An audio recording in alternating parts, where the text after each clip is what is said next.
Hi friends, ಎಲ್ಲರೂ ಹೇಗಿದ್ದೀರಾ? ಇದು ಬಂದು ವರಮಹಾಲಕ್ಷ್ಮಿ ಹಬ್ಬದ ದಿನದ ವಿಡಿಯೋ. ಎಲ್ಲರಿಗೂ ವರಮಹಾಲಕ್ಷ್ಮಿ ಹಬ್ಬದ ಶುಭಾಶಯಗಳು. ಹಬ್ಬ ಆಗಿ ಒಂದು ವಾರ ಆಗಿದೆ. ಇವಾಗ ನೋಡಿ ಎಲ್ಲರಿಗೂ ವರಮಹಾಲಕ್ಷ್ಮಿ ಹಬ್ಬದ ಶುಭಾಶಯಗಳು ಅಂತ ಹೇಳ್ತಾ ಇದ್ದೀನಿ. ಓಕೆ, ಒಂದು ವಾರ ಆದಮೇಲೆ ವಿಡಿಯೋ ಅಪ್ಲೋಡ್ ಮಾಡ್ತಾ ಇದ್ದೀನಿ.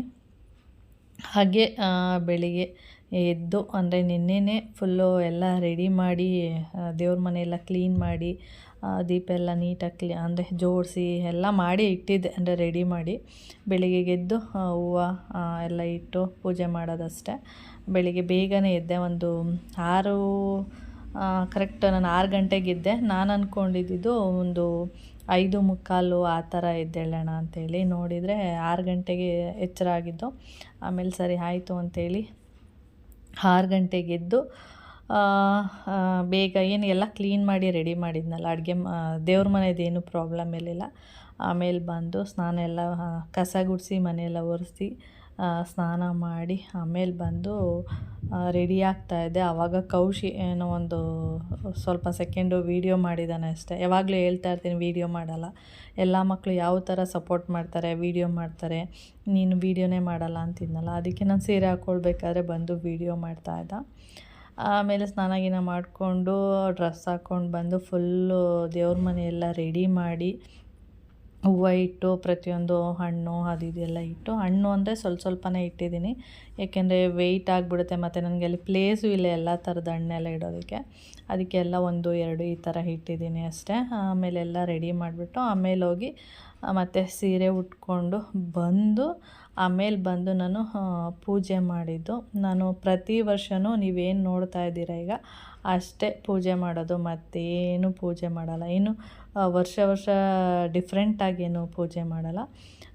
ವರ್ಷ ಇದೇ ರೀತಿಯೇ ನಾನು ಪೂಜೆ ಮಾಡ್ತಾಯಿದ್ದೀನಿ. ನೋಡೋಣ ಮುಂದೆ, ಗೊತ್ತಿಲ್ಲ, ಚೆನ್ನಾಗಿ ಪೂಜೆ ಎಲ್ಲ ಮಾಡ್ಬೋದು. ಅಂದರೆ ಏನಂದರೆ ನಮ್ಮ ಮನೆ ಅಂತ ಆದಮೇಲೆ ಆವಾಗ ಪೂಜೆ ಮಾಡ್ಬೋದು, ಗೊತ್ತಿಲ್ಲ. ಒಟ್ಟಲ್ಲಿ ಇವಾಗ ವರ್ಷ ಇಷ್ಟು ಮಾಡ್ತಾಯಿದ್ದೀನಿ. ಮೊದಲೆಲ್ಲ ಹೇಗೆ ಅಂದರೆ ಕಳಶ ಇಡ್ತಾ ಇರಲಿಲ್ಲ, ಹಾಗೆ ಪೂಜೆ ಮಾಡ್ತಾಯಿದ್ದೆ. ಇವಾಗ ಕಳಶ ಎಲ್ಲ ಇಟ್ಟು ಪೂಜೆ ಎಲ್ಲ ಮಾಡ್ತಿರೋದು. ಓಕೆ, ಇವಾಗ ನಾನು ಪೂಜೆ ಎಲ್ಲ ಮಾಡಿ ಬಂದೆ ತಿಂಡಿ ಮಾಡೋಣ ಅಂಥೇಳಿ. ನಾನು ಅರ್ಜೆಂಟಿಗೆ ಸೀರೆನ ಸರಿಯಾಗಿ ಉಟ್ಟಿಲ್ಲ. ಏನಂದರೆ ಬೇಗ ಟೈಮ್ ಆಗೋಗುತ್ತೆ. ಒಂದೇನಂದರೆ ಬರೀ ಪೂಜೆನೇ ಆದರೆ ಏನು ಅನಿಸಲ್ಲ, ಆದರೆ ತಿಂಡಿ ಮಾಡಬೇಕು ಆ ಥರದ್ದೆಲ್ಲ ಇದ್ದಾಗ ಒಂಥರ ಟೆನ್ಷನ್ ಆಗ್ತಾ ಇರುತ್ತೆ. ಪೂಜೆ ಮಾಡಬೇಕು, ತಿಂಡಿ ಮಾಡಬೇಕು ಅಂತ. ತಿಂಡಿ ಎಲ್ಲ ಏನೂ ಇಲ್ಲ ಅಂದರೆ, ಅಡುಗೆ ಕೆಲಸ ಏನಿಲ್ಲ ಅಂದರೆ ಆರಾಮಾಗಿ ರೆಡಿಯಾಗಿ ನೀಟಾಗಿ ಪೂಜೆ ಮಾಡ್ಬೋದು. ನಾನು ಅರ್ಜೆಂಟಲ್ಲಿ ಸೀರೆ ಹಾಕ್ಕೊಂಡೆ, ಅದು ಸರಿಯಾಗಿ ಸೀರೆನೇ ಹಾಕ್ಕೊಂಡಿಲ್ಲ. ಒಟ್ರಾಸಿ ಏನೋ ಒಂದು ಸಿಂಪಲ್ಲಾಗಿ ಸುಮ್ಮನೆ ಹೇಗೋ ಉಟ್ಕೊಬಂದಿದ್ದೀನಿ ಅಷ್ಟೇ. ಮತ್ತು ಸಂಜೆ ಪೂಜೆ ಮಾಡ್ಬೇಕಾದ್ರೆ ನೀಟಾಗಿ ಹಾಕ್ಕೊಂಡ್ರೆ ಆಯಿತು ಅಂಥೇಳಿ ಸೀರೆ ಎಲ್ಲ ಉಟ್ಕೊಂಡು ಪೂಜೆ ಎಲ್ಲ ಆದಮೇಲೆ ಈಗ ತಿಂಡಿಗೆ ಅಂಥೇಳಿ ರೆಡಿ ಮಾಡ್ತಾಯಿದ್ದೀನಿ. ಮೋನ್ಮಮ್ಮ ಬೆಳಿಗ್ಗೆ ಅಂದರೆ ರಾತ್ರಿಯೇ ಹೇಳಿದರು, ಏನಾದರೂ ಪುಳಿಯೋಗರೆ, ಮೊಸರು ಈ ಥರದ್ದೇನಾದರೂ ಮಾಡು ಅಂಥೇಳಿ. ಅದಕ್ಕೆ ಇವಾಗ ನಾನು ಮೊಸರು ಅನ್ನ ಮಾಡಿಬಿಡೋಣ ಅಂಥೇಳಿ, ಮೊಸರು ಅನ್ನದ ಜೊತೆಗೆ ಸ್ವಲ್ಪ ಪುಳಿಯೋಗರೆ ಕೂಡ ಮಾಡೋಣ ಅಂದ್ಬಿಟ್ಟು ಇಲ್ಲಿ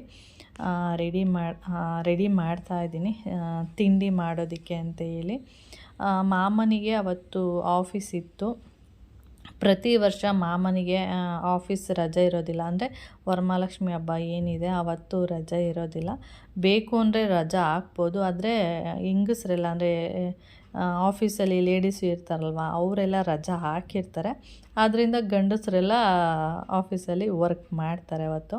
ಆದ್ದರಿಂದ ಮೋನ್ಮಮ್ಮ ಯಾವತ್ತೂ ಅಷ್ಟೇ ರಜೆ ಹಾಕೋದು ಅಂದರೆ ಸ್ವಲ್ಪ ಹಿಂದೆ ಮುಂದೆ ನೋಡ್ತಾರೆ. ಇದುವರೆಗೆ ರಜಾನೇ ಹಾಕಿಲ್ಲ ಅವರು ಸರಿಯಾಗಿ ಆಫೀಸಿಗೆ. ಏನಾದರೂ ಎಮರ್ಜೆನ್ಸಿ ಏನಾದರೂ ಇದ್ದರೆ ಮಾತ್ರ ಅವರು ರಜಾ ಹಾಕೋದು, ಇಲ್ಲ ಅಂದರೆ ರಜಾ ಹಾಕೋದೇ ಇಲ್ಲ. ನಾನು ಹೇಳಿದೆ ಹಬ್ಬ ದಿನ ರಜಾ ಹಾಕಿ ಕೌಶಿನೂ ಇರ್ತಾನೆ ಅಂತ.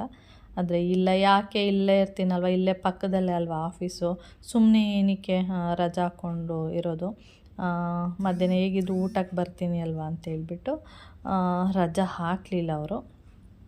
ಮತ್ತು ಅವ್ರು ಹೋಗೋದ್ರೊಳಗಡೆ ನಾನು ತಿಂಡಿ ಮಾಡಿಕೊಡ್ಬೇಕು, ನಾವು ತಿನ್ನಬೇಕಲ್ಲ. ಆದ್ದರಿಂದ ಇವಾಗ ತಿಂಡಿಗೆ ರೆಡಿ ಮಾಡ್ತಾ ಇರೋದು. ಇವಾಗ ಸೀರೆ ಹಾಕ್ಕೊಂಡು ಅಡುಗೆ ಮಾಡೋದು ಅಂದರೆ ನಮಗಂತೂ ಬಲು ಕಷ್ಟ. ಅಂದರೆ ತುಂಬ ಅಪರೂಪಕ್ಕೆ ಸೀರೆ ಎಲ್ಲ ಉಟ್ಕೊಂಡ್ರೆ ಈ ಥರ ಕಷ್ಟ ಆಗುತ್ತೆ. ಆವಾಗೊಂದು ಸರಿ ಇವಾಗೊಂದು ಸರಿ ಉಟ್ಕೋತಾ ಇರಬೇಕು. ಮೋಹನ್ ಮಾಮ ಹೇಳ್ತಾ ಇರ್ತಾರೆ, ಸೋಮವಾರ, ಗುರುವಾರ, ಶುಕ್ರವಾರ ಈ ಥರ ಸೀರೆ ಉಟ್ಕೋ, ಆವಾಗ ಅಭ್ಯಾಸ ಆಗುತ್ತೆ ಅಂತೇಳಿ. ನಮಗೆ ಅಷ್ಟೊಂದು ಬೇಕಾದ್ರೆ ಡ್ರೆಸ್ ಹಾಕ್ಕೊಂಡು ಅಥವಾ ನೈಟಿ ಹಾಕ್ಕೊಂಡು ಈ ಥರದ್ದೆಲ್ಲ ಹಾಕ್ಕೊಂಡು ಅಡುಗೆ ಎಲ್ಲ ಮಾಡ್ಬೋದು. ಸೀರೆ ಎಲ್ಲ ಉಟ್ಕೊಂಡು ನಾನು ಅಡುಗೆ ಎಲ್ಲ ಮಾಡ್ತೀನಿ ಅನ್ನೋದು ಕಷ್ಟ ಅಂದರೆ ಕಷ್ಟ ಅನಿಸುತ್ತೆ. ನಾನು ಈಗ ಸೀರೆ ಹಾಕ್ಕೊಂಡಿದ್ನಲ್ಲ, ನನಗಂತೂ ಕಷ್ಟ ಅನ್ನಿಸ್ತಾಯಿತ್ತು. ಇವಾಗ ಸೀರೆ ಎಲ್ಲ ಚೇಂಜ್ ಮಾಡಿ ಡ್ರೆಸ್ ಎಲ್ಲ ಹಾಕೋ ಬರೋದೊಳಗಡೆ ಲೇಟ್ ಆಗಿಬಿಡುತ್ತೆ. ಅಂದರೆ ಮೋಹನ್ ಮಾಮನಿಗೆ ಆಫೀಸಿಗೆ ಲೇಟ್ ಆಗಿಬಿಡುತ್ತೆ. ನಾನು ಕೌಶಿ ಆದರೆ ಮನೇಲೇ ಇರ್ತೀವಿ, ಏನೂ ಇಲ್ಲ. ಆದರೆ ಮಾಮನಿಗೆ ಆಫೀಸಿಗೆ ಲೇಟ್ ಆಗುತ್ತಲ್ಲ, ಅದರಿಂದ ತಿಂಡಿ ಎಲ್ಲ ಮಾಡಿಬಿಟ್ಟು ಆಮೇಲೆ ಸೀರೆ ಚೇಂಜ್ ಮಾಡೋಣ ಅಂದ್ಬಿಟ್ಟು ಇಲ್ಲಿ ತಿಂಡಿ ಮಾಡ್ತಾ ಇರೋದು. ಯಾವಾಗಲೂ ಅಪರೂಪಕ್ಕೆ ಒಂದು ಸರಿ ಸೀರೆ ಎಲ್ಲ ಉಟ್ಕೊಂಡ್ರೆ ಇದೇ ಥರನೇ ಆಗೋದು. ಅದಕ್ಕೆ ಯಾವಾಗಲಾದ್ರೂ ಈ ಹಬ್ಬ ಹರಿದಿನ ಮೊದಲೆಲ್ಲ ಹೇಗೆಂದರೆ ಹಬ್ಬಗಳಲ್ಲೂ ನಾನು ಡ್ರೆಸ್ಸೇ ಹಾಕ್ಕೊಳ್ತಾ ಇದ್ದೆ. ಸೀರೆ ಫುಲ್ಲು ಕಡಿಮೆನೇ. ಯಾವ್ದಾದ್ರು ಫಂಕ್ಷನ್ ಇದ್ದರೆ ಅಷ್ಟೇ ನಾನು ಸೀರೆ ಉಡ್ತಾ ಇದ್ದಿದ್ದು. ಹಬ್ಬಗಳಲ್ಲೂ ಡ್ರೆಸ್ ಹಾಕ್ಕೊಂಡು ಮ್ಯಾನೇಜ್ ಮಾಡ್ತಾಯಿದ್ದೆ. ಇತ್ತೀಚೆಗೆ ಸ್ವಲ್ಪ ಹಬ್ಬಗಳಲ್ಲಾದರೂ ಸೀರೆ ಉಟ್ಕೊಳ್ಳೋಣ ಅಂತೇಳಿ ಸೀರೆ ಎಲ್ಲ ಉಟ್ಕೊಳ್ತಾ ಇರೋದು. ಅದಕ್ಕೆ ಸ್ವಲ್ಪ ಓಕೆ, ಪರವಾಗಿಲ್ಲ. ಅದೇ ಥರನೇ ಈ ಥರ ಹಬ್ಬಗಳಲ್ಲೂ ಸೀರೆನ ಉಟ್ತಾಯಿದ್ರೆ ಅದು ಅಭ್ಯಾಸ ಆಗಿಬಿಡುತ್ತೆ. ನಾನಿಲ್ಲಿ ಮೊಸರು ಒಗ್ಗರಣೆಗೆ ಅದು ರೆಡಿ ಮಾಡ್ತಿರೋದು. ಹಾಗೇ ಸ್ಟವ್ ಕೂಡ ನೀವು ನೋಡ್ತಾ ಇರ್ಬೋದು, ನೀಟಾಗಿ ಒರೆಸಿ ಅದಕ್ಕೂ ಅರಿಶಿನ ಕುಂಕುಮ ಎಲ್ಲ ಹಾಕಿ ಏನಂದರೆ ಪೂಜೆ ಎಲ್ಲ ಮಾಡಿದ್ದೀನಿ. ನನಗನ್ಸುತ್ತೆ ಪ್ರತಿದಿನ ಆ ಥರ ಮಾಡಬೇಕು ಅಂತ. ಆದರೆ ಬೆಳಿಗ್ಗೆನೇ ಎದ್ದು ಸ್ನಾನ ಮಾಡೋಕ್ಕಾಗಲ್ವಲ್ಲ, ಅದಕ್ಕೆ ಹಬ್ಬದ ಟೈಮಲ್ಲಿ ಮಾತ್ರ ಸ್ಟವ್ಗೆಲ್ಲ ಈ ಥರ ಅರಿಶಿನ ಕುಂಕುಮ ಎಲ್ಲ ಹಚ್ಚಿ ಹೂವೆಲ್ಲ ಇಟ್ಟು ಪೂಜೆ ಮಾಡಿರ್ತೀನಿ. ನೋಡೋಕ್ಕೆ ಒಂಥರ ಖುಷಿಯಾಗುತ್ತೆ. ಯಾವತ್ತೂ ಅಪರೂಪಕ್ಕೆ ಒಂದಿನ ಮಾಡಿರ್ತೀವಲ್ಲ, ಅದಕ್ಕೆ ಖುಷಿಯಾಗುತ್ತೆ. ಒಬ್ಬೊಬ್ಬರು ಮಾಡೋರು ಇರ್ತಾರೆ ಬೆಳಿಗ್ಗೆ ಎದ್ದು ಅಂದರೆ ಸ್ಟವ್ಗೆಲ್ಲ ಪೂಜೆ ಮಾಡಿ ಅಡುಗೆ ಸ್ಟಾರ್ಟ್ ಮಾಡೋರು. ನಾವೆಲ್ಲ ಆ ಥರ ಎಲ್ಲ ಮಾಡೋಕ್ಕಾಗೋದಿಲ್ಲ. ಅಷ್ಟು ಬೆಳಿಗ್ಗೆ ಸ್ನಾನ ಮಾಡಿರಲ್ವಲ್ಲ, ಪೂಜೆ ಮಾಡೋಕ್ಕಂತೂ ಆಗೋದೇ ಇಲ್ಲ. ಆದರೆ ಅಡುಗೆ ಮಾಡೋಕ್ಕಿಂತ ಮೊದಲು ಸ್ಟವ್ ಮೇಲೆ ಕೈ ಇಟ್ಟು ಅಂದರೆ ನಮಸ್ಕಾರ ಮಾಡಿ ಆಮೇಲೆ ಅಡುಗೆ ಸ್ಟಾರ್ಟ್ ಮಾಡೋದಂತೂ ಖಂಡಿತ ಇದೆ. ಅದು ಯಾವಾಗಲೂ ಮಾಡ್ತಾ ಇರ್ತೀನಿ ಪ್ರತಿ ಸಾರಿ. ದೇವ್ರ ಥರನೇ ಅದೂ. ಅಂದರೆ ಆವತ್ತಿನ ಮಾಡೋ ಅಡುಗೆಗಳು ಒಳ್ಳೆ ರುಚಿಯಾಗಿರಲಿ ಅಂತೇಳಿ ಅಡುಗೆ ಮಾಡೋದು. ಅದಕ್ಕೆ ಒಂದು ನಮಸ್ಕಾರ ಮಾಡಿ ಒಲೆಗೆ ಆಮೇಲೆ ಅಡುಗೆ ಸ್ಟಾರ್ಟ್ ಮಾಡ್ತೀನಿ.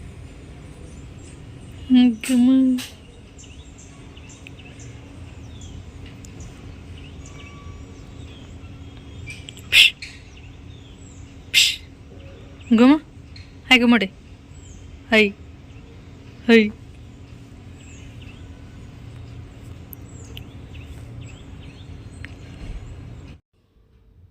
ಬೆಕ್ಕು ನೋಡಿದ್ರಲ್ಲ, ಅದು ಹಿಂದೆ ಮನೆಯವರು ಅದಕ್ಕೆ ನಾಮ ಹಾಕಿ ಕಳಿಸಿದ್ದಾರೆ. ಅದ್ರ ಅಪ್ಪನೂ ಕೂಡ ಅದೇ ಥರನೇ ಇದೆ, ಅದಕ್ಕೂ ಅಷ್ಟೇ ಅವರು ನಾಮ ಹಾಕಿದ್ದಾರೆ.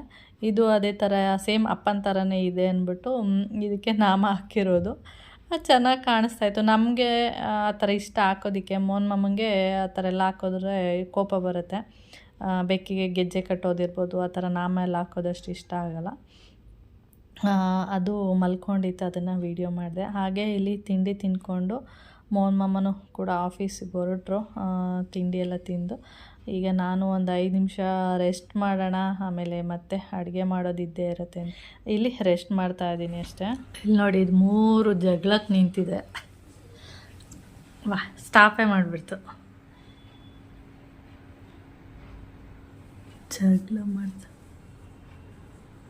ಜಗಳಕ್ಕೆ ರೆಡಿಯಾಗಿರೋದು. ನಾನು ಹೋದ್ರೆ ಓಡೋದು ಗುಮ್ಮಿಗಳು. ನಾಮ ಚೆನ್ನಾಗಿ ಹಾಕೋರ ನಿನಗೆ ಗುಮ್ಮಿ. ಏನು ಸ್ಮೆಲ್ ಬರ್ತಿದ್ದದು? ಸ್ಮೆಲ್ ತಗೊಳ್ತಿರೋದು. ಈಗ ಚೆನ್ನಾಗಿ ತಿಂದರು, ಈಗ ನಿದ್ದೆ ಮಾಡೋ ಕೆಲಸ.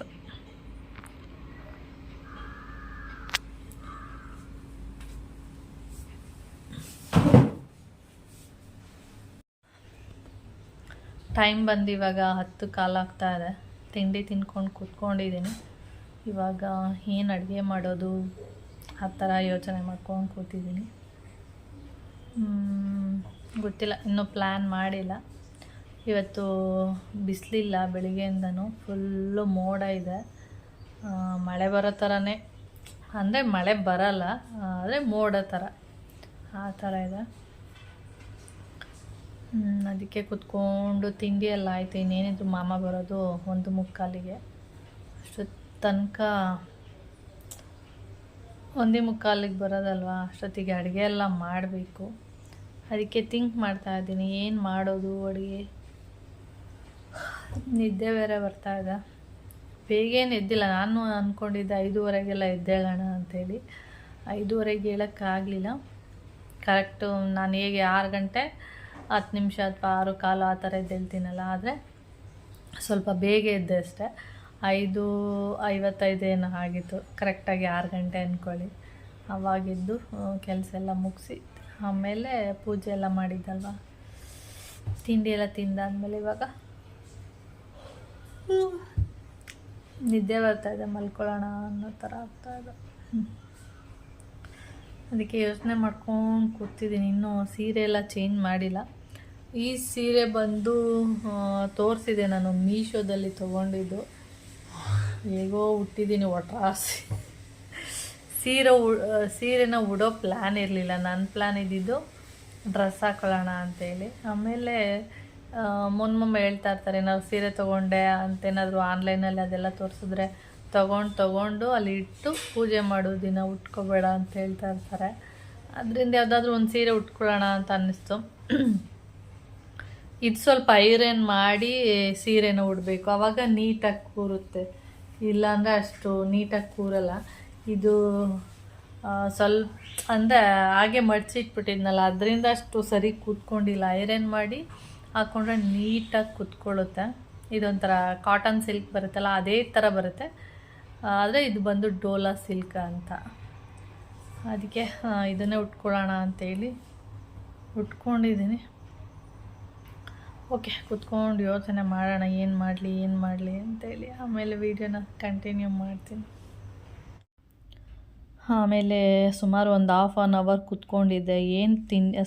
ಏನು ಅಡುಗೆ ಮಾಡೋದು ಮಧ್ಯಾಹ್ನ ಅಂತ ಹೇಳಿ. ನನಗೆ ಸ್ವೀಟ್ ಎಲ್ಲ ಮಾಡೋದಕ್ಕೆ ಇಷ್ಟ ಆಗಲ್ಲ, ಅಂದರೆ ಒಬ್ಬಟ್ಟೆಲ್ಲ ಮಾಡೋದಕ್ಕೆ ಅಷ್ಟು ಇಷ್ಟ ಆಗಲ್ಲ. ವಡೆ ಮಾಡೋಣ ಅಂದರೆ ವಡೆ ಮಾಮ ಹೇಳ್ತಾ ಇರ್ತಾರೆ, ವಡೆ ಏನಾದರೂ ಮಾಡ್ತೀನಿ ಅಂದರೆ 10 ರೂಪಾಯಿ ಕೊಟ್ಟರೆ ಸಿಗುತ್ತೆ, ಅದೇನು ಮಾಡು ಅಂತ ಹೇಳ್ತಾರೆ. ಅದಕ್ಕೆ ಒಬ್ಬಟ್ಟಾದರೆ ಸ್ವಲ್ಪ ರಿಸಿಕ್ ತೊಗೋಬೇಕು, ಅದರಿಂದ ಯೋಚನೆ ಮಾಡ್ತಾಯಿದ್ದೆ. ಆಮೇಲೆ ಯಾವಾಗಲೂ ಸ್ವಲ್ಪ ಕಾಯಿ ಒಬ್ಬಟ್ಟೆಲ್ಲ ಜಾಸ್ತಿ ಮಾಡ್ತೀನಿ. ಅದಕ್ಕೆ ಕಾಳು ಒಬ್ಬಟ್ಟು ಮಾಡೋಣ ಅಂತ ಹೇಳ್ಬಿಟ್ಟು ಕೌಶಿನ ಅಂಗಡಿ ಕಳಿಸಿದ್ದೆ. ಈ ಕಡಲೆಬೇಳೆ ಮತ್ತು ಬೆಲ್ಲ, ಒಂದಷ್ಟು ಸಾಮಾನೆಲ್ಲ ಏನು ಬೇಕೋ ಅದೆಲ್ಲ ತೊಗೋಬಾ ಅಂತ. ಆದರೆ ಇವನೇನು ಮಾಡಿರೋದು ಅಂದರೆ, ಕಡಲೆಬೇಳೆ ಅಂತ ನಾನು ಹೇಳಿದರೆ ಕಡಲೆ ಹಿಟ್ಟು ತೊಗೊಬಂದಿರೋದು. ಆಮೇಲೆ ನೋಡಿಬಿಟ್ಟು ಇದೇನೋ ಇದು ಅಂದರೆ, ಕಡಲೆ ಹಿಟ್ಟಲ್ವ ನೀವು ಹೇಳಿದ್ದು. ಆಮೇಲೆ ಹೇಳಿದೆ ಕಡಲೆ ಹಿಟ್ಟಲ್ಲ, ಕಡಲೆ ಬೇಳೆ ತೊಗೋಬಾ, ನಾನು ಹೇಳಿರೋದು ಕಡಲೆ ಬೇಳೆ ಅಂತ. ಹೌದಾ, ನನಗೆ ಕಡಲೆ ಬೇಳೆ ಅಂತಲ್ಲ, ಅದು ಸಡನ್ನಾಗಿ ಏನು ಹೇಳಬೇಕು ಅಂತ ಗೊತ್ತಾಗಲಿಲ್ಲ, ಕಡಲೆ ಹಿಟ್ಟು ಅಂತ ಹೇಳ್ಬಿಟ್ಟೆ. ಇದರಲ್ಲಿ ಒಬ್ಬಟ್ಟು ಮಾಡೋಕ್ಕಾಗಲ್ವಾ ಅಂತಂದ. ಒಬ್ಬಟ್ಟೆಲ್ಲ ಮಾಡೋಕ್ಕಾಗಲ್ಲ, ಅದರಲ್ಲಿ ಏನಿದ್ರು ಬೋಂಡ ಬಜ್ಜಿ ಈ ಥರ ಎಲ್ಲ ಮಾಡ್ಬೋದು ಅಷ್ಟೇ ಅಂತಂದೆ. ಆಮೇಲೆ ಮತ್ತೆ ಹೋಗಿ ಕಡಲೆ ಹಿಟ್ಟನ್ನ ಹಾಗೆ ಇಟ್ಕೊಂಡೆ, ಅಯ್ಯೋ ಸ್ನಾನಕ್ಕೇನಾದರೂ ಯೂಸ್ ಆಗುತ್ತೆ ಅಂಥೇಳಿ. ಆಮೇಲೆ ಮತ್ತೆ ಹೋಗಿ ಕಡಲೆಬೇಳೆ ಎಲ್ಲ ತೊಗೊಬಂದ. ಆಮೇಲೆ ಹೆಸ್ರುಬೇಳೆ ಮಾಡೋಣ, ಹೆಸ್ರುಬೇಳೆ ಮತ್ತು ಕಾಳೊಬ್ಬಟ್ಟು, ಅನ್ನ ಸಾಂಬಾರು ಇಷ್ಟು ಮಾಡೋಣ ಅಂತ ಅಂದ್ಕೊಂಡು ಸ್ಟಾರ್ಟ್ ಮಾಡಿದೆ ಅಡುಗೆನ. ಹಾಗೆ ಕಡಲೆಬೇಳೆನ ನಾನು ಇಲ್ಲಿ ನೀರಲ್ಲಿ ಅಂದರೆ ಕುಕ್ಕರ್ಗೆ ಹಾಕಿ ಕೂಗಿಸ್ಬೋದು. ಒಂದು 3 ವಿಷಲ್ ಹಾಕಿಸ್ದೆ, ಚೆನ್ನಾಗಿ ಬೆಂದಿತ್ತು. ಅಂದರೆ ನೀರಿಗಾದರೆ ನಾವು ಮಳವಳ್ಳಿಲಿ ಬೇಯಿಸ್ತೀವಲ್ಲ, ಅದು ಮಾಮೂಲಿ ಸ್ಟವ್ ಮೇಲೆ ಒಂದು ಪಾತ್ರೆ ಇಟ್ಬಿಟ್ಟು ಬೇಯಿಸಿದ್ರೆ ಚೆನ್ನಾಗಿ ಬೆಂದೋಗುತ್ತೆ. ಆದರೆ ಇಲ್ಲಿ ಆ ಥರ ಅಲ್ಲ, ಇಲ್ಲಿ ಆ ಥರ ಎಲ್ಲ ಇಟ್ಟರೆ ತುಂಬ ಗ್ಯಾಸ್ ವೇಸ್ಟ್ ಆಗುತ್ತೆ. ಅದಕ್ಕೆ ನಾನು ಕುಕ್ಕರ್ಲಿ ಹಾಕ್ಬಿಟ್ಟು ಒಂದು 3 ವಿಷಲ್ ಹಾಕಿಸಿದೆ, ಚೆನ್ನಾಗಾಗಿತ್ತು. ಮತ್ತು ಅಂದರೆ ಚೆನ್ನಾಗೂ ಬೆಂದಿತ್ತು. ಮತ್ತು ಅದಕ್ಕೆ ಕೊಬ್ಬರಿ ಅಂದರೆ ತೆಂಗಿನಕಾಯಿ ಆಮೇಲೆ ಬೆಲ್ಲನ ಸ್ವಲ್ಪ ಕರಗಿಸ್ಕೊಂಡು ಅದನ್ನ ನೀಟಾಗಿ ಸೋಸ್ಕೊಂಡು ಚೆನ್ನಾಗಿ ಕುಕ್ಕರಲ್ಲಿ ಹಾಕ್ಬಿಟ್ಟು ಹುರಿದಿದ್ದೆ. ಆ ಥರ ಹುರಿದ್ರೆ ಏನಂದರೆ ಇದಾಗುತ್ತೆ, ಒಂದೆರಡು ದಿನ ಇಟ್ಕೋಬೋದು, ಆಮೇಲೆ ಚೆನ್ನಾಗೂ ಇರುತ್ತೆ, ಬೇಗ ಹಾಳಾಗೋದಿಲ್ಲ ಅಂತ ಆಂಟಿ ಹೇಳ್ತಾಯಿದ್ರು. ಆಮೇಲೆ ನಮ್ಮ ಅಕ್ಕ ಎಲ್ಲ ಸ್ವಲ್ಪ ಹಂಗೆ ಮಾಡ್ತಾರೆ, ಮುಲ್ಗೋಡು ಅಕ್ಕ ಎಲ್ಲ ಮತ್ತು ಕನಕಪುರದ ಅಕ್ಕ ಅವರೆಲ್ಲ ಹಾಗೆ ಮಾಡೋದು. ಅದಕ್ಕೆ ನಾನು ಹಾಗೆ ಮಾಡೋಣ ಅಂದ್ಬಿಟ್ಟು ಇಲ್ಲಿ ಮಾಡ್ತಾಯಿದ್ದೀನಿ. ಆಮೇಲೆ ನಾನು ಅಡುಗೆ ಮಾಡ್ತಾ ಯೋಚನೆ ಆಯಿತು ಏನಂದರೆ, ಬೇಳೆ ಸಾಂಬಾರು ಈ ಥರದ್ದೆಲ್ಲ ಮಾಡ್ತಾಯಿರ್ತೀವಿ, ಅದಕ್ಕೆ ಒಬ್ಬಟ್ಟು ಸಾಂಬಾರು ಮಾಡಿಬಿಡೋಣ ಅಂಥೇಳಿ. ಹೇಗಿದ್ದರೂ ಒಬ್ಬಟ್ಟು ಮಾಡ್ತೀನಿ, ಅದಕ್ಕೆ ಒಬ್ಬಟ್ಟು ಸಾಂಬಾರೇ ಮಾಡಿಬಿಡೋಣ ಅಂದ್ಬಿಟ್ಟು ಇಲ್ಲಿ ಒಬ್ಬಟ್ಟು ಸಾಂಬಾರಿಗೂ ಕೂಡ ರೆಡಿ ಮಾಡ್ಕೋತಾ ಇದ್ದೀನಿ. ಮೋನ್ ಮಮ್ಮನಿಗೆ, ಕೌಶಿಗೆ ಒಬ್ಬಟ್ಟು ಸಾಂಬಾರು ಅಂದರೆ ತುಂಬ ಇಷ್ಟ. ನನಗೂ ಕೂಡ ಇಷ್ಟನೇ, ನಾನು ತಿಂತೀನಿ ಒಬ್ಬಟ್ಟು ಸಾಂಬಾರೆಲ್ಲ. ಬೇಳೆ ಸಾಂಬಾರು ಅಂದರೆ ಇನ್ನೂ ತರಕಾರಿ ಎಲ್ಲ ಕಟ್ ಮಾಡಿ ಮಾಡಬೇಕು ಅಂದ್ಬಿಟ್ಟು ಇಲ್ಲಿ ನಾನು ಒಬ್ಬಟ್ಟು ಸಾಂಬಾರೇ ಮಾಡೋಣ ಅಂದ್ಬಿಟ್ಟು ಅದಕ್ಕೂ ಕೂಡ ರೆಡಿ ಮಾಡ್ತಾ ಇದ್ದೀನಿ. ಹಾಗೆ ಒಂದು ಕಡೆ ಒಬ್ಬಟ್ಟಿಗೆ ಏನು ಬೇಕು ಅದು ಮಾಡಿ ಇಟ್ಟಿದ್ದೀನಿ, ಸ್ವಲ್ಪ ತಣ್ಣಗಾಗಲಿ, ಯಾಕೆಂದರೆ ಮಿಕ್ಸಿಯಲ್ಲಿ ರುಬ್ಬಬೇಕಲ್ವ, ಅದರಿಂದ ತಣ್ಣಗಾಗಲಿ ಅಂತ ಹೇಳ್ಬಿಟ್ಟು ಅಂದರೆ ಸ್ವಲ್ಪ ಕುಕ್ಕರ್ಲ್ಲಿ ಹಾಕಿ ಹುರಿದಿದ್ದೀನಿ. ಅದೇ ಕುಕ್ಕರ್ಲೇ ಬೇಯಿಸಿದ್ನಲ್ಲ, ಅದಕ್ಕೆ ಕುಕ್ಕರಲ್ಲೇ ಹಾಕಿ ಹಾಗೆ ಸ್ವಲ್ಪ ಕೊಬ್ಬರಿ ಬೆಲ್ಲ ಎಲ್ಲ ಹಾಕಿ ಡ್ರೈ ಮಾಡಿದ್ದೀನಿ, ಸ್ವಲ್ಪ ಅಂದರೆ ಹುರಿದಿರೋ ಥರ ಅಷ್ಟೇ. ಆಮೇಲೆ ಅದು ಸ್ವಲ್ಪ ತಣ್ಣಗಾದ್ಮೇಲೆ ಆರಾಮಾಗಿ ರುಬ್ಬೋದು ಅಂತ ಹೇಳ್ಬಿಟ್ಟು ಮಾಡ್ತಾಯಿದ್ದೀನಿ.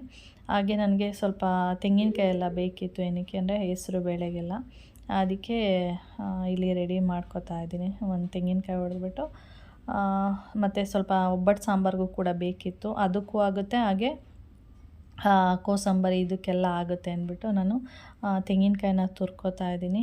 ಹಾಗೆ ಕೌಶಿ ಹೇಳ್ದ, ಅಮ್ಮ ನಾನು ಫ್ರೈಡ್ ರೈಸ್ ಮಾಡ್ತೀನಿ ಅಂತ. ಅಂದರೆ ಅವನು ಬಿಗ್ ಮಾರ್ಕೆಟ್ಗೆ ಹೋಗಿದಾಗ ಫ್ರೈಡ್ ರೈಸ್ದೇ ಪ್ಯಾಕೆಟ್ ಸಿಗುತ್ತೆ, ಅಂದರೆ ಪೌಡರ್ ಸಿಗುತ್ತೆ, ಅದನ್ನು ತೊಗೊಬಂದಿದ್ದೆ ಒಂದೆರಡು ಪ್ಯಾಕೆಟು. ಯಾವಾಗಲಾದರೂ ಶನಿವಾರ ಭಾನುವಾರ ರಜೆ ಇರುತ್ತಲ್ಲ ಅಂಥ ಟೈಮಲ್ಲಿ ಮಾಡ್ತೀನಿ ಅಂತೇಳಿ. ಆಮೇಲೆ ಸರಿ ಆಯಿತು ಅಂತ ಹೇಳಿದ್ದೆ. ಆಮೇಲೆ ಹಬ್ಬದ ದಿನ ಅವನಿಗೆ ರಜೆ ಇತ್ತಲ್ಲ, ಅದರಿಂದ ಅವನು ಅಮ್ಮ ಇವತ್ತೇ ನಾನು ಫ್ರೈಡ್ ರೈಸ್ ಮಾಡ್ತೀನಿ ಅಂತ ಹೇಳ್ದ. ಅದಕ್ಕೆ ನಾನು ಹೇಳಿದ್ದು 2 ಪ್ಯಾಕೆಟ್ ತೊಗೊಬಂದಿದ್ದ ಅವನು. 2 ಪ್ಯಾಕೆಟ್ ಮಾಡಬೇಡ, 1 ಪ್ಯಾಕೆಟ್ ಮಾಡು ಸಾಕು, ಸ್ವಲ್ಪ ಸೈಡಿಗೆ ಅಷ್ಟೇ, ಈಗ ಒಬ್ಬಟ್ಟು ಅದು ಎಲ್ಲ ಇರುತ್ತೆ, ತಿನ್ನೋಕ್ಕಾಗಲ್ಲ ಅಂದ್ರೂ. ಇಲ್ಲಮ್ಮ ಖಾಲಿ ಆಗುತ್ತೆ ಅಂತ ಹೇಳ್ದ. ಸರಿ ಆಯಿತು ಮಾಡು, ನಿನ್ನಿಷ್ಟ, ನಾನೇನು ಹೇಳಲ್ಲ, ಆದರೆ ಅದಕ್ಕೆಲ್ಲ ಅದು ಕಟ್ ಮಾಡಿಕೊಡು ಇದು ಕಟ್ ಮಾಡಿಕೊಡು ಅಂತ ಕೇಳಬಾರ್ದು. ಫ್ರೈಡ್ ರೈಸ್ಗೆ ಏನು ಬೇಕು ಅದನ್ನೆಲ್ಲ ನೀನೇ ಕಟ್ ಮಾಡಿಕೊಂಡು ಮಾಡಬೇಕು ಅಂತ ಹೇಳಿದೆ. ಸರಿ ಆಯಿತು ಬಿಡಮ್ಮ, ಅದಕ್ಕೆಲ್ಲ ನಾನೇ ಕಟ್ ಮಾಡಿಕೊಂಡು ನಾನೇ ಮಾಡ್ತೀನಿ, ರೈಸ್ ಒಂದು ಮಾಡಿಕೊಡು ಅಂತ ಹೇಳ್ದ. ಸರಿ ಬಿಡು, ಹೇಗಿದ್ದರೂ ರೈಸ್ ಮಾಡ್ತೀನಲ್ವ, ಅದನ್ನೇ ತೊಗೊಂಡು ಫ್ರೈಡ್ ರೈಸ್ಗೂ ಯೂಸ್ ಮಾಡ್ಕೊ ಅಂತ ಹೇಳ್ಬಿಟ್ಟು ನಾನು ರೈಸ್ ಒಂದೇ ಮಾಡಿಕೊಟ್ಟಿದ್ದು ಅವನಿಗೆ. ಉಳಿದಿದ್ದು ತರಕಾರಿ ಬೀನ್ಸು ಅದು ಇದು ಅವನಿಗೆ ಹೇಗೆ ಕಟ್ ಮಾಡಬೇಕು ಆ ಥರ ಕಟ್ ಮಾಡಿದ, ಅಂದರೆ ದಪ್ಪ ದಪ್ಪ ಕಟ್ ಮಾಡಿಬಿಟ್ಟಿದ್ದೆ ಅಷ್ಟೇ, ನೀಟಾಗೇನು ಕಟ್ ಮಾಡಿರಲಿಲ್ಲ. ಅದಕ್ಕೆ ಅವ್ನು ಫಸ್ಟ್ ಹೇಳಿದ, ನನಗೆ ಹೇಗೆ ಬರುತ್ತೆ ಕಟ್ ಮಾಡ್ತೀನಿ ಅಂತ. ನನಗೂ ಕೆಲಸ ಇತ್ತಲ್ವ, ನನಗೆ ಕಟ್ ಮಾಡೋಕ್ಕೆಲ್ಲ ಆಗೋದಿಲ್ಲ, ಅದಕ್ಕೆ ನಿನಗೆ ಹೇಗೆ ಬರುತ್ತೆ ಹಾಗೆ ಕಟ್ ಮಾಡಿಕೊಂಡು ಮಾಡು ಅಂತ ನಾನು ಕೂಡ ಹೇಳಿದೆ. ಅದಕ್ಕೆ ಅವನೇ ಕಟ್ ಮಾಡಿಕೊಂಡು ಅವನೇ ಫ್ರೈಡ್ ರೈಸ್ ಎಲ್ಲ ಮಾಡ್ದ. ನಾನು ಒಬ್ಬಟ್ಟಿಗೆ ಸ್ವಲ್ಪ ತೆಂಗಿನಕಾಯಿ ಹಾಕಿದ್ದೆ, ಅಂದರೆ ಸಾಕು ಅಂತೇಳಿ, ಮೋನ್ ಮಾಮಂಗೆಲ್ಲ ಇಷ್ಟ ಆಗಲ್ವಲ್ಲ, ಅದರಿಂದ ಸ್ವಲ್ಪನೇ ಹಾಕಿದ್ದೆ. ಆಮೇಲೆ ನೋಡಿದೆ ಸ್ವಲ್ಪ ಅನ್ನಿಸ್ತಾ ಇತ್ತಲ್ಲ, ಹೇಗಿದ್ರು ತೆಂಗಿನಕಾಯಿ ತುರಿದಿದ್ದೆ. ಆಮೇಲೆ ಮತ್ತೆ ಇನ್ನೊಂದು ಸ್ವಲ್ಪ ಹಾಕ್ಬಿಟ್ಟು ಮಿಕ್ಸ್ ಮಾಡ್ತಾಯಿದ್ದೀನಿ. ಅಕ್ಕ ಮನೇಲೆಲ್ಲ ಒಬ್ಬಟ್ಟು ಮಾಡಿದ್ರೆ ಹೇಗೆ ಅಂದರೆ ಒಂದು ತೆಂಗಿನಕಾಯಿ ಎಲ್ಲ ಹಾಕ್ತಾರೆ ಒಬ್ಬಟ್ಟೆಲ್ಲ ಮಾಡಿದ್ರೆ. ಮೋಹನ್ ಮಾಮಂಗೆ ಆ ಥರ ಎಲ್ಲ ಮಾಡಿದ್ರೆ ಏನು ಕಾಯಿನೇ ಸಿಗ್ತಾ ಇದೆಯಲ್ಲ ಬಾಯಿಗೆ ಅಂತೇಳಿ ಬೈತಾರೆ ಅಂದ್ಬಿಟ್ಟು ನಾನು ಸ್ವಲ್ಪನೇ ಹಾಕಿದ್ದೆ. ಅದು ಮತ್ತೆ ಇನ್ನೊಂದು ಸ್ವಲ್ಪ ಹಾಕಿದೆ ಅಷ್ಟೇ. ಅದೆಲ್ಲ ಆದಮೇಲೆ ಸ್ವಲ್ಪ ಅಡುಗೆ ಮನೆ ಎಲ್ಲ ಸ್ವಲ್ಪ ಮೆಸ್ಸಿಯಾಗಿತ್ತು, ಅಂದರೆ ಅದು ಕಟ್ ಮಾಡಿದ್ವಲ್ಲ ಅದೆಲ್ಲ ಒಂದು ಸ್ವಲ್ಪ ಗಲೀಜಾಗಿತ್ತು. ಅದಕ್ಕೆ ಸ್ವಲ್ಪ ನೀಟ್ ಮಾಡಿಬಿಟ್ಟು ಆಮೇಲೆ ಅಡುಗೆ ಸ್ಟಾರ್ಟ್ ಮಾಡೋಣ ಅಂದ್ಬಿಟ್ಟು ಒಂದೊಂದೇ ಮಾಡ್ಕೋತಾ ಇದ್ದೆ ಅಷ್ಟೇ. ಅಲ್ಲೇ ಕೆಲಸಗಳು ಅಂದರೆ ಒಂದು ಸ್ವಲ್ಪ ಕಾಯಿ ತುರಿದಿರ್ತೀನಿ, ಅದು ಸಾಂಬಾರ್ಗೂ ಹಾಕ್ಕೊಳ್ತೀನಿ, ಹಾಗೆ ಹೆಸ್ರು ಬೇಳೆಗೂ ಹಾಕ್ಕೊಳ್ತೀನಿ, ಆ ಥರ ಮಾಡ್ತಾಯಿದ್ದೆ. ಇಲ್ಲಾಂದರೆ ಬೇಗ ಕೆಲಸ ಮುಗಿಯೋದಿಲ್ಲ, ಒಂದೇ ಕೆಲಸ ಮಾಡ್ತೀವಿ ಅಂದರೆ ಅದು ಆಗೋದೇ ಇಲ್ಲ. ಅದಕ್ಕೆ ನಾನು ಅಲ್ಲೊಂದು ಸ್ವಲ್ಪ ಇಲ್ಲೊಂದು ಸ್ವಲ್ಪ ಕೆಲಸ ಮಾಡಿ, ಆದರೂ ಹಬ್ಬ ಈ ಥರ ಟೈಮಲ್ಲಿ ಏನಾಗುತ್ತೆ ಅಂದರೆ ಫುಲ್ಲು ನಿಂತ್ಕೊಂಡೇ ಕೆಲಸ ಮಾಡ್ತಾಯಿರ್ತೀವಿ ಬೆಳಿಗ್ಗೆಯಿಂದ. ಸುಮಾರು ಮಧ್ಯಾಹ್ನ ಅಡುಗೆ ಆಗೋ ತನಕ ಅದೇ ಕೆಲಸಗಳಾಗ್ತಾ ಇರುತ್ತೆ. ಅದರಿಂದ ಏನಾಗುತ್ತೆ ಅಂದರೆ ಕಾಲೆಲ್ಲ ಫುಲ್ಲು ಏಕೆಂದರೆ ಪೇಯ್ನ್ ಬರ್ತಾ ಇರುತ್ತೆ. ಎಷ್ಟು ಬೇಗ ಅಡುಗೆ ಕೆಲಸ ಮುಗಿಯುತ್ತೋ ಅನ್ನೋದನ್ನ ಕಾಯ್ತಾ ಇರ್ತೀವಿ, ಅಷ್ಟು ಕೆಲಸಗಳಿರುತ್ತೆ. ಆ ಥರ ನನಗೂ ಅದೇ ಥರನೇ ಆಗ್ತಾಯಿತ್ತು. ಆಮೇಲೆ ಕೌಶಿನೂ ಪಾಪ ಬಂದು ನನಗೆ ಎಲ್ಪ್ ಮಾಡ್ದ. ಅಂದರೆ ಒಂದು ಫ್ರೈಡ್ ರೈಸು ಎಲ್ಲ ಆದಮೇಲೆ ನನಗೆ ಒಬ್ಬಟ್ಟು ಮಾಡೋದಕ್ಕೆ ಎಲ್ಪ್ ಮಾಡ್ದ. ಅಂದರೆ ನಾನು ಒಬ್ಬಟ್ಟೆಲ್ಲ ತಟ್ಟಿ ತವ ಮೇಲೆ ಹಾಕ್ತಾಯಿದ್ದೆ. ಅದ್ರದ್ದು ವೀಡಿಯೋ ಏನಾಗಿದೆ ಅಂದರೆ ಮಿಸ್ ಆಗಿಬಿಟ್ಟಿದೆ. ವೀಡಿಯೋನ ಆನಲ್ಲಿ ಇಟ್ಟಿದ್ದೀನಿ ಅಂದ್ಕೊಂಡಿದ್ದೀನಿ. ನೋಡಿದರೆ ಅದು ವೀಡಿಯೋ ಆಗಿಲ್ಲ. ಆಮೇಲೆ ಅಂದ್ಕೊಂಡೆ ವೀಡಿಯೋ ಇವಾಗ ಎಡಿಟ್ ಮಾಡಬೇಕಾದ್ರೆ ಅಂದ್ಕೊಂಡೆ ಎಲ್ಲಿ ಮಿಸ್ ಆಯ್ತಲ್ಲ ವೀಡಿಯೋ ಅಂತ. ಅಂದರೆ ನಾನದು ವೀಡಿಯೋ ಆನಲ್ಲಿ ಇಟ್ಟಿರ್ತೀನಲ್ವ, ಆನಲ್ಲಿದೆ ಅಂತ ಅಂದ್ಕೊಂಡಿರ್ತೀನಿ. ನೋಡಿದರೆ ಅದು ಆನಲ್ಲಿಲ್ಲ, ಆಫಲ್ಲಿದೆ. ಆಮೇಲೆ ಸುಮ್ಮನೆ ಅದೇ ಬೇಜಾರಾಯ್ತದು, ವೀಡಿಯೋ ಕ್ಲಿಪ್ಪಿಂಗ್ ಇಲ್ವಲ್ಲ ಅದರಿಂದ. ಅಂದರೆ ಒಬ್ಬಟ್ಟೆಲ್ಲ ನಾನು ನೀಟಾಗಿ ತಟ್ಟಿ ಎಲ್ಲ ಮಾಡಿ ತವ ಮೇಲೆ ಹಾಕ್ತಾಯಿದ್ದೆ. ಅವನು ನೀಟಾಗಿ ಬೇಯಿಸಿ ಹಾಕ್ತಾಯಿದ್ದ. ಹೇಳಿದೆ ಅದು ತುಂಬೆಲ್ಲ ಬೇಯಿಸೋಕ್ಕೆಲ್ಲ ಹೋಗಬೇಡ, ಯಾಕೆಂದರೆ ಹೂರಣ ಎಲ್ಲ ಚೆನ್ನಾಗಿ ಬೆಂದಿರುತ್ತೆ. ಮೇಲೆ ನಾವೇನು ಮೈದಾದು ಹಾಕಿರ್ತೀವಿ ಅದು ಮಾತ್ರ 2 ಕಡೆನೂ ನೀಟಾಗಿ ಫ್ರೈ ಆಗಬೇಕಷ್ಟೆ ಅಂತ ಹೇಳ್ಕೊಟ್ಟಿದ್ದೆ. ಅದೇ ಥರನೇ ನೀಟಾಗಿ ಅವನು ಫ್ರೈ ಮಾಡಿದ. ಚೆನ್ನಾಗಾಗಿತ್ತು. ಆದರೆ ಒಂದು ಒಬ್ಬಟ್ಟು ಸ್ವೀಟು ಸ್ವಲ್ಪ ಫುಲ್ಲು ಕಡಿಮೆ ಆಗೋಗಿತ್ತು. ಅಂದರೆ ಫುಲ್ ಅಂದರೆ ನಮಗೆ ಅದು ಓಕೆ ತಿನ್ನೋದಕ್ಕೆ, ಆದರೆ ಬೇರೆಯವ್ರಿಗೆ ಅದು ಇದೇನಪ್ಪ ಸ್ವೀಟೇ ಹಾಕಿಲ್ವೇನೋ ಅನ್ನೋ ಥರ ಇತ್ತು. ಆದರೆ ನಮಗೆ ಚೆನ್ನಾಗಿತ್ತು, ಯಾಕೆಂದರೆ ಸಪ್ಪೆ ಆಗಿತ್ತಲ್ವ. ಅವಾಗ ಇನ್ನೊಂದು ಒಬ್ಬಟ್ಟು ತಿನ್ನೋ ಥರ ಇತ್ತು. ಸ್ವೀಟ್ ಆದರೆ ಯಾರೂ ತಿನ್ನಲ್ವಲ್ಲ, ಅದರಿಂದ ಚೆನ್ನಾಗಾಗಿತ್ತು.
ಅಡುಗೆ ಎಲ್ಲ ಆಯಿತು. ಅಡುಗೆ ಎಲ್ಲ ಆದಮೇಲೆ ನಾವೇನು ಮಾಡಿದ್ವಿ ಅಂದರೆ ಫಸ್ಟು ಒಂದು 5-6 ಒಬ್ಬಟ್ಟು ಮಾಡಿದ್ವಿ ಅಷ್ಟೇ. ಅಂದರೆ ಮಧ್ಯಾಹ್ನ ಊಟಕ್ಕೆ ಅಂತೇಳಿ. ಆಮೇಲೆ ಊಟ ಎಲ್ಲ ಆದಮೇಲೆ ಮತ್ತೆ ಬಂದು ಇನ್ನೆಷ್ಟು ಉಳಿದಿರುವಂಥ ಒಬ್ಬಟ್ಟು ಏನಿದೆ ಅದನ್ನು ಮಾಡೋಣ ಅಂತೇಳಿ ಪ್ಲ್ಯಾನ್ ಮಾಡಿದ್ವಿ. ಅವನು ಕೌಶಿನು ಆಯ್ತಮ್ಮ ಅಂತ ಹೇಳ್ದ. ಆಮೇಲೆ ಬಂದು ಊಟ ಎಲ್ಲ ಆದಮೇಲೆ ಒಂದು 1/4 ಗಂಟೆ ರೆಸ್ಟ್ ಮಾಡಿ ಆಮೇಲೆ ಮತ್ತೆ ಬಂದು ಉಳಿದಿರುವಂಥ ಒಬ್ಬಟ್ಟು ಹಿಟ್ಟು ಏನಿತ್ತು ಅದನ್ನೆಲ್ಲ ಮಾಡಿದ್ವಿ. ಅದನ್ನೆಲ್ಲ ಮಾಡಿಬಿಟ್ಟು ಎಲ್ಲ ಸ್ವಲ್ಪ ಅಡುಗೆ ಮನೆ ಎಲ್ಲ ಕ್ಲೀನ್ ಮಾಡೋಣ ಅಂತೇಳಿ ನಿಂತ್ಕೊಂಡೆ. ಯಾಕೆಂದರೆ ಒಬ್ಬಟ್ಟೆಲ್ಲ ಮಾಡಿದ್ಮೇಲೆ ಫುಲ್ಲು ಅಡುಗೆ ಮನೆ ಈ ಕೌಂಟ್ರ್ ಟಾಪ್ ಏನಿದೆ ಅದೆಲ್ಲ ಫುಲ್ಲು ಆಯ್ಲಿ ಆಗಿರುತ್ತೆ. ಅದರಿಂದ ಅದನ್ನೆಲ್ಲ ಕ್ಲೀನ್ ಮಾಡೋಣ ಅಂದ್ಬಿಟ್ಟು ಎಲ್ಲ ಕ್ಲೀನ್ ಮಾಡಿದೆ. ಅಂದರೆ ಕೌಂಟ್ರ್ ಟಾಪು ಅದು ಇದು ಎಲ್ಲ ಏನಿತ್ತು, ಫ್ರೈಡ್ ರೈಸ್ ಸ್ವಲ್ಪ ಇತ್ತು, ಮತ್ತು ಒಬ್ಬಟ್ಟೆಲ್ಲ ನೀಟ್ ಮಾಡಿ ಅದೆಲ್ಲ ಒಂದೊಂದು ಕಡೆ ಸರಿ ಮಾಡಿ ಆಮೇಲೆ ಪಾತ್ರೆ ತೊಳೆದ್ಬಿಡೋಣ ಅಂತ ಮಾಡಿದೆ. ಪಾತ್ರೆ ತೊಳೆಯೋಷ್ಟರೊಳಗೆ ನನಗೆ ಕಾಲು ಸಖತ್ತು ಪೇಯ್ನ್ ಬರ್ತಾಯಿತ್ತು. ಈಗ ಹೋಗಿ ಮಲ್ಕೊಂಡ್ರೆ ಸಾಕಪ್ಪ ಅಂತ ಅನ್ನಿಸ್ತಾಯಿತ್ತು. ಆ ಥರ ಆಗ್ತಾಯಿತ್ತು. ಅದಕ್ಕೆ ಪಾತ್ರೆ ಮಾತ್ರ ತೊಳಿಲಿಲ್ಲ, ಫುಲ್ ಅಡುಗೆ ಮನೆಯೆಲ್ಲ ಕ್ಲೀನ್ ಮಾಡಿದೆ ಅಷ್ಟೇ. ಅದನ್ನೆಲ್ಲ ಕ್ಲೀನ್ ಮಾಡಿ ಆಮೇಲೆ ಬಂದು ಒಂದು 1/2 ಅವರು ಮಲ್ಕೊಳ್ಳೋಣ ಅಂತೇಳಿ ಬಂದೆ. ಮತ್ತು ನಿದ್ದೆ ಬರ್ತಾಯಿತ್ತು ಮಾತ್ರ. ಆವಾಗ ಇಯರಿಂಗ್ಸ್ ಏನಿದೆ ಈ ಇಯರಿಂಗ್ಸು ಬಂದು ಸುಮಾರು ಒಂದು 10 ವರ್ಷನೇ ಆಗಿರ್ಬೋದು ನನ್ನ ಪ್ರಕಾರ. 10 ಆಗಿಲ್ಲ ಅಂದರೆ 8 ವರ್ಷ ಅಂತೂ ನಿಜವಾಗ್ಲೂ ಆಗಿದೆ ಆ ಇಯರಿಂಗ್ಸಿಗೆ. ಆ ಇಯರಿಂಗ್ಸ್ ನಾನು ತೊಗೊಂಡಿದ್ದು ಗಾಂಧಿ ಬಜಾರ್ ಏನಿರ್ಬೋದು 150 ರುಪೀಸ್ ಕೊಟ್ಟಿದ್ದು ಅದಕ್ಕೆ. ಆ ಇಯರಿಂಗ್ಸಿಗೆ ಇನ್ನೂ ಎಷ್ಟು ಚೆನ್ನಾಗಿದೆ ಅಂದರೆ ಸ್ವಲ್ಪನೂ ಕೂಡ ಕಲ್ಲರ್ ಶೇಡ್ ಆಗಿಲ್ಲ ಮತ್ತು ಡಲ್ ಆಗಿಲ್ಲ. ಅವತ್ತು ಹೇಗಿತ್ತು ಇವತ್ತು ಕೂಡ ಅದೇ ಥರನೇ ಇದೆ ಅದು ಇಯರಿಂಗ್ಸು. ನನಗೆ ಖುಷಿ ಆಗ್ತಾ ಇರುತ್ತೆ ಆ ಇಯರಿಂಗ್ಸ್, ಅಂದರೆ ಆ ಇಯರಿಂಗ್ಸ್ನ ನೋಡಿದರೆ ಇಷ್ಟು ವರ್ಷ ಆದರೂ ಚೆನ್ನಾಗಿದೆಯಲ್ಲ ಅಂಥೇಳಿ. ಅದನ್ನು ಜಾಸ್ತಿ ಪೂರ್ತಿ ಯೂಸ್ ಮಾಡ್ತಾ ಇರ್ತೀನಿ ನಾನು. ಎಷ್ಟು ಅಂದರೆ ತುಂಬ ಯೂಸ್ ಮಾಡ್ತಾ ಇರ್ತೀನಿ. ಡ್ರೆಸ್ಗಳಿಗೆ, ಸೀರೆಗಳಿಗೆ ಚೆನ್ನಾಗಿ ಮ್ಯಾಚ್ ಆಗುತ್ತೆ ಅಂಥೇಳಿ ಯೂಸ್ ಮಾಡ್ತಾ ಇರ್ತೀನಿ. ಹಾಗೆ ಮಲಗಬೇಕಾದ್ರೆ ಆ ಇಯರಿಂಗ್ಸ್ ಏನಾಗ್ತಾಯಿತ್ತು ಅಂದರೆ ಇದಕ್ಕೆ ಒತ್ತುತ್ತಾ ಇತ್ತು. ಅದರಿಂದ ಅಂದರೆ ಕಿವಿ ಮಲ್ಕೊಂಡ್ರೆ ಒತ್ತುತ್ತಾ ಇರುತ್ತಲ್ಲ, ಅದರಿಂದ ಅದನ್ನು ತೆಗೆದಾಕಿದ್ದೀನಿ ಅಷ್ಟೇ. ಇವಾಗ ಹಚ್ಚಿದ್ದು ಟೈಮ್ ಬಂದು ಇವಾಗ 7 ಗಂಟೆ 5 ನಿಮಿಷ ಆಗ್ತಾಯಿದೆ. ನಾನು ಸ್ಟಿಕ್ಕರ್ ಬಂದು ಈ ಥರದ್ದು ಹಾಕಿದ್ದೀನಿ. ಹಾಗೆ ಸೀರೆ ಮತ್ತೆ ಉಟ್ಕೊಂಡಿದ್ದೀನಿ. ಇವಾಗ ನೀಟಾಗಿ ಉಟ್ಕೊಂಡಿದ್ದೀನಿ. ಬೆಳಿಗ್ಗೆ ಅಷ್ಟು ನೀಟಾಗಿ ಉಟ್ಕೊಂಡಿರಲಿಲ್ಲ, ಯಾಕೆಂದರೆ ಅರ್ಜೆಂಟಾಗಿ ಸೀರೆ ಉಟ್ಕೊಂಡಿದ್ದಲ್ಲ, ಅದಕ್ಕೆ ಅಷ್ಟು ನೀಟಾಗಿ ಉಟ್ಕೊಂಡಿರಲಿಲ್ಲ. ಇವಾಗ ನಿಧಾನಕ್ಕೆ ನೋಡಿ, ನಾನು ತೋರಿಸಿದ್ದೆ ಇದು ಆನ್ಲೈನ್ ಸೀರೆ ಅಂತೇಳಿ, ಚೆನ್ನಾಗಿದೆ. ಡೋಲಾ ಸಿಲ್ಕ್ ಅಂತೇಳಿ ಈ ರೀತಿಯಾಗಿದೆ ನೋಡಿ, ಚೆನ್ನಾಗಿದೆ ಸೀರೆ. ಒಂದು ಕಾಣಿಸ್ತಿದೆಯಾ? ಇದು ಒಂದು ಯಾವ ಥರ ಬರುತ್ತೆ ಅಂದರೆ ಮೆಹಂದಿ ಗ್ರೀನ್ ಇದೆಯಲ್ಲ, ಆ ಕಲರ್ ಬರುತ್ತೆ. ಚೆನ್ನಾಗಿದೆ ಇದು. ಓಕೆ,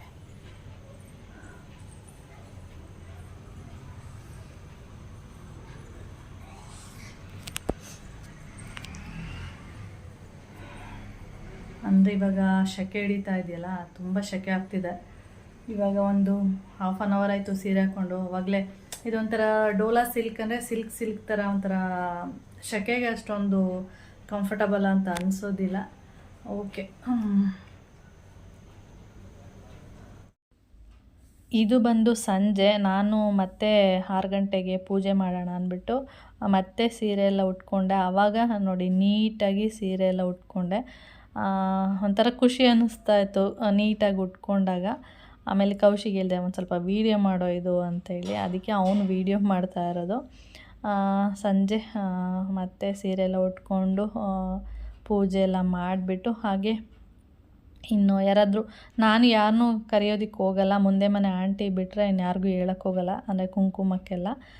ಯಾರಾದರೂ ಬಂದರೆ ಅವರಿಗೆ ಕುಂಕುಮ ಕೊಡ್ತೀನಿ. ಮತ್ತು ಅವರು ತೊಗೊಂಡೋದವರು ನಮ್ಮ ಮನೆಗೂ ಬನ್ನಿ ಅಂತ ಹೇಳ್ಬಿಟ್ಟು ಹೋಗ್ತಾರಲ್ಲ, ಅದಕ್ಕೆ ಮತ್ತು ಹಾಗೆ ಹೋಗೋಣ ಅಂದ್ಬಿಟ್ಟು ಇಲ್ಲಿ ಸೀರೆ ಎಲ್ಲ ಹಾಕ್ಕೊಂಡು ಪೂಜೆ ಎಲ್ಲ ಮಾಡಿಬಿಟ್ಟು, ಆಮೇಲೆ ಆಂಟಿ ಫೋನ್ ಮಾಡಿದರು ಬಾ ಮನೆಗೆ ಅಂತೇಳಿ. ಸರಿ ಆಯಿತು ಅಂದ್ಬಿಟ್ಟು ಅಲ್ಲಿಗೆ ಹೋಗ್ಬಿಟ್ಟು ಅವ್ರ ಮನೆಗೆ ಅಲ್ಲಿ ಕುಂಕುಮ ಎಲ್ಲ ತೊಗೊಂಡು ಒಂದು 5 ನಿಮಿಷ ಮಾತಾಡ್ತಾಯಿದ್ದೆ.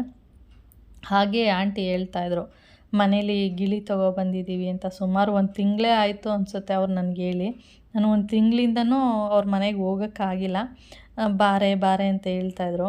ಆಮೇಲೆ ಹೋಗೋಣ ಅಂದ್ಕೊಳ್ಳೋದು, ಹೀಗೆ ಹೋಗೋಕ್ಕೆ ಆಗಿಲ್ಲ. ಅವತ್ತು ಹಬ್ಬದ ದಿನ ಹೋಗಿದ್ನಲ್ಲ, ಆವಾಗ ಆಂಟಿಗೆ ಗಿಳಿ ತೋರಿಸಿ ಎಲ್ಲಿ ಅಂತ ಹೇಳಿದೆ. ಆಮೇಲೆ ಬಾ ತೋರಿಸ್ತೀನಿ ಅಂದ್ಬಿಟ್ಟು ಹಿಂದೆ ಇಟ್ಟಿದ್ದೀನಿ ಅಂದ್ಬಿಟ್ಟು ಇಲ್ಲಿ ತೋರಿಸ್ತಾಯಿದ್ರು. ಅದು ಆ ಗಿಳಿ ಸೌಂಡೆಲ್ಲ ಹಾಕಿದರೆ ಜೋರಾಗಿ ಸೌಂಡ್ ಮಾಡುತ್ತೆ. ಹಾಗೆ ನಮ್ಮ ಮನೆ ಹತ್ರ ತನಕನೂ ಕೇಳಿಸ್ತಾ ಇರುತ್ತೆ ಅದು ಸೌಂಡ್ ಮಾಡೋದು. ಆಮೇಲೆ ಅಲ್ಲಿ ಲಾಕ್ ಮಾಡಿಬಿಟ್ಟಿದ್ದಾರೆ, ಅದು ತೆಗೆದುಬಿಟ್ಟು ಹೊರಗಡೆ ಬಂದುಬಿಡುತ್ತೆ, ಅದರಿಂದ ಲಾಕ್ ಮಾಡಿದ್ದೀನಿ ಅಂತ ಹೇಳ್ತಾಯಿದ್ರು. ಆಮೇಲೆ ಅದ್ರ ಸೌಂಡು ಗಿಳಿ ಸೌಂಡೇ ಹಾಕಿದರೆ ಅದು ಹೊರಗಡೆ ಬಂದು, ಹೊರಗಡೆ ಅಲ್ಲ ಒಳಗಡೆನೇ ಸೌಂಡ್ ಮಾಡುತ್ತೆ. ಅಂದರೆ ಅದು ಸೌಂಡ್ ಮಾಡ್ತಾ ಇರುತ್ತಲ್ಲ, ಅದಕ್ಕೆ ಇದು ಕೂಡ ಸೌಂಡ್ ಮಾಡ್ತಾ ಇರುತ್ತೆ ಅಂತ ಹೇಳ್ತಾಯಿದ್ರು. ಹಾಗೆ ಅದು ನೋಡಿಕೊಂಡು ಆಮೇಲೆ ಇದು ಭುಜದ ಮೇಲೆ ಬಂದು ಕೂರುತ್ತೆ ಅಂತ ಹೇಳಿದ್ರು ಬಿಟ್ಟರೆ. ಅದಕ್ಕೆ ಬೇಡಪ್ಪ ನನಗೆ ಆ ಥರ ಎಲ್ಲ ಅಂದ್ಬಿಟ್ಟು ಹಾಗೆ ಸುಮ್ಮನೆ ನೋಡಿಕೊಂಡು ಕೌಶಿಗೆ ಹೇಳ್ತಾ ಇದ್ದೆ, ಆಂಟಿ ಹಿಂಗೆ ಈ ಥರ ಗಿಳಿ ತೊಗೊಬಂದಿದ್ದಾರೆ ಕಣೋ ಕಾರ್ತಿಕಣ್ಣ ಎಲ್ಲ ಅಂತಂದೆ. ಅವನು ಹೋಗಿದ್ರು ನೋಡಿಲ್ಲ ಅನಿಸುತ್ತೆ ಅವನು. ಆಮೇಲೆ ನಾನು ಹೋದಾಗ ಅವನು ಬಂದಿದ್ದ ನನ್ನ ಜೊತೆ, ಆವಾಗ ತೋರಿಸ್ತಾ ಇದ್ದೆ. ಅವನು ಮತ್ತು ನಾನು ಇಬ್ಬರು ನೋಡಿಕೊಂಡು ಒಂದು ಸ್ವಲ್ಪ ಹೊತ್ತು ಒಂದು 10 ನಿಮಿಷ ಎಲ್ಲ ಇದ್ವಿ. ಅದಾದಮೇಲೆ ಇನ್ನೊಂದೆರಡು ಮನೆಗೆ ಹೋಗಬೇಕಿತ್ತು. ಹಾಗೆ ಅಲ್ಲಿಂದ ಆಂಟಿ ಮನೆ ಮುಗಿಸ್ಕೊಂಡು ಇನ್ನೊಂದೆರಡು ಮನೆ ಇತ್ತು, ಅಲ್ಲೂ ಮುಗಿಸ್ಕೊಂಡು ಆಮೇಲೆ ನಾವು ಕೌಶಿ ಮತ್ತು ನಾನು ಮನೆಗೆ ಬಂದ್ವಿ. ಅಂದರೆ ನಮ್ಮ ಮನೆ ಹಿಂದೆ ಅಲ್ಲೋಗ್ಬೇಕಿತ್ತು, ಒಬ್ಬಳೇ ಹೋಗೋಕ್ಕೆ ಬೇಜಾರು ಅಂದ್ಬಿಟ್ಟು ಅವನು ಕೂಡ ಕರ್ಕೊಂಡು ಹೋಗಿದ್ದೆ ಅಷ್ಟೇ. ಹೋಟ್ಲಲ್ಲಿ ಕೇಳಿ ಕೊಡ್ತಾರಲ್ಲ, ಸೈಡಲ್ಲಿ ಅಂಟ್ಕೊಂತೀನಿ ಹಾಕಿ.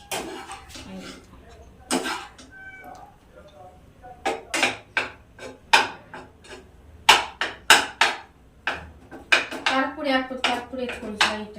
ಬೇಡ ನೀನು ಅವೆಲ್ಲ ಏನೂ ಮಿಕ್ಸ್ ಮಾಡಬೇಡ. ಅದು ಹೆಂಗಿದೆ ಹಂಗೆ ಅಲ್ಲಿ ಟೇಸ್ಟ್ ಇದೆ. ಆಮೇಲೆ ಅದನ್ನು ಆಡ್ ಮಾಡಿಬಿಡ್ಬೇಡ. ಆಮೇಲೆ ಖಾರದ ಪುಡಿ ಬೇಡ, ಏನು ಹಾಕ್ಬೇಡ. ಆಯ್ತು, ನೀನು ಮೊನ್ನೆದೇನಕ್ಕೂ ಪೆಪ್ಪರ್ ಹಾಕಿತ್ತಲ್ಲ, ತಿನ್ನೋಕ್ಕೆ ಆಗಿಲ್ಲ.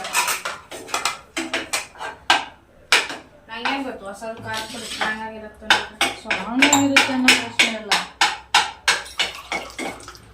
ಅದಕ್ಕೂ ಮುಂಚೆ ಎಲ್ಲ ಚೆನ್ನಾಗಿರ್ತಿತ್ತಲ್ವ, ಅವಾಗಲೂ ಆಗ್ತಾ ಇತ್ತು ಟೇಸ್ಟ್ ಸಿಗುತ್ತಾರೆ. ಈಗ ಬಿಸಿ ಆಗ್ತಾ ಇದೆ. ಆವಾಗ ಹೇಳಿದ್ದೀನಿ ಹಾಕ್ಲೇಬೇಡ ಅಂತ.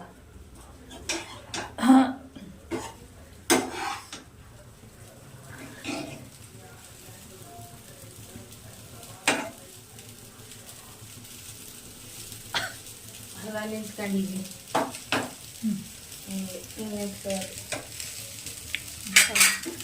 ನಾನೇ ಕುಳ್ಳಿ ಕಾಣ್ತಿದ್ದೀನ.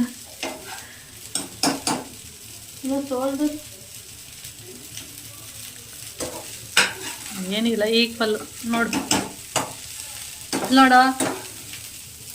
ಸ್ವಲ್ಪ ಲೈಟ್ ಇಷ್ಟೇ ಉದ್ದ. ಇಷ್ಟು ಬೆಳೆ ನಸಿ ಬೆಳೆ ಆಯ್ತು. ಬರ್ತನ ಸ್ಟ್ರೈಟ್ ಆದ್ರೆ ಇರ್ಬೇಕು, ಏಮ ಜಾಸ್ತಿ ಉದ್ದಾಗೋದು ನೋಡಿದ್ರೆ ಏಮ ಆರು ಅವನು ಸಣ್ಣ ಅವನಲ್ಲ, ಅದಕ್ಕೆ ಹಂಗೆ ಕಾಣಿಸ್ತಾನೆ. ದಪ್ಪ ಆದರೆ ಈಗ ಪ್ರವೀಣಣ್ಣ ಮೈನಂಟಿ ಅಷ್ಟೇ ಉದ್ದ ಇರೋದು, ಅದು ಅವ್ನು ಕುಳ್ಳು ಕಾಣಿಸ್ತಾನೆ. ಯಾಕೆ ಹೇಳು, ಗುಂಡು ಅವನಲ್ಲ ಅದಕ್ಕೆ. ಆಂಟಿ ಅಲ್ಲ ಅಲ್ಲ ಹೇಳ್ತಿರೋದು, ಅವನು ದಪ್ಪ ಆದರೆ ಐಟ್ ಕಾಣಿಸಲ್ಲ, ಈಗ ಕಡ್ಡಿ ಥರ ಕಾಣಿಸ್ತಾನೆ, ಗೊತ್ತಾಯ್ತಾ?